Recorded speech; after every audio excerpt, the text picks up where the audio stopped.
supplie, est-ce que tu peux dire aux gens que je me suis excusée du comportement débile et enfantin que j'ai eu avant, que je ne t'ai jamais harcelé? Je suis en train de me manger des foudres.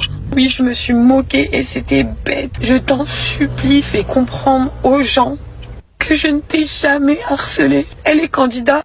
Vous ne pouvez pas faire les aveugles. Je n'ai pas harcelé les gens. Sarah Frézou, je pense qu'il n'y a plus besoin de la présenter. Tous ceux qui ont regardé de la télé-réalité la connaissent. Et donc, d'après ses dires, actuellement, elle subit une vague de harcèlement.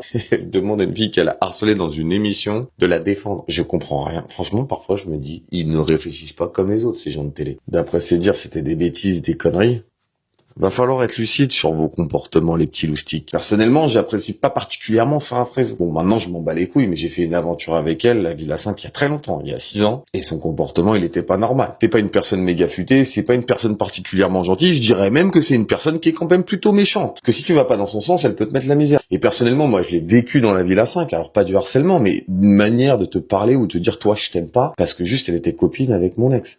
Des trucs vraiment lunaires. Et puis même, une manière de parler violente et des comportements violents. Elle avait quand même mis une gifle à une candidate. Spoiler alert, elle s'était pas fait virer. Et d'ailleurs, à l'époque, la production l'avait fait partir de 3 jours, ils l'ont fait revenir, et ils ont demandé à la personne giflée si elle voulait bien qu'elle revienne, qui était une de ses amies.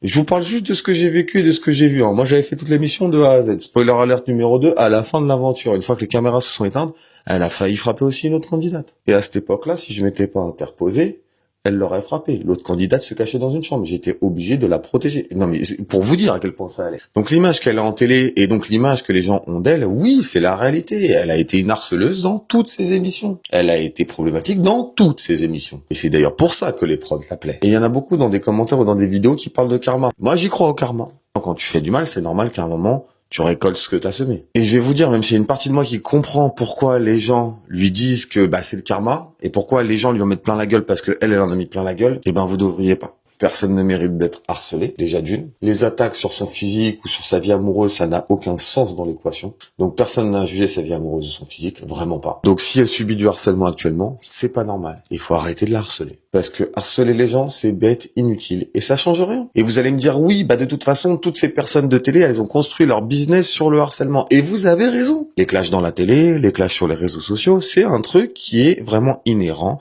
à tous ces candidats et ces candidates de télé, qui règlent leur compte face cam plutôt que dans la vraie vie. Parce que ça fait parler d'eux et qu'ils ont rien d'autre de très intelligent à raconter d'une manière générale. Et il y en a encore beaucoup maintenant. Mais que vous l'aimiez ou que vous l'aimiez pas, vous autorise pas à lui envoyer des messages pour la harceler. Vous avez le droit de le penser. Ça, c'est différent. Moi, par exemple, je pense plein de trucs pas forcément positifs sur elle. Et si vous avez envie d'en jubiler de votre côté, vous pouvez le faire. Mais lui écrire pour se moquer, c'est pas bien, les amis.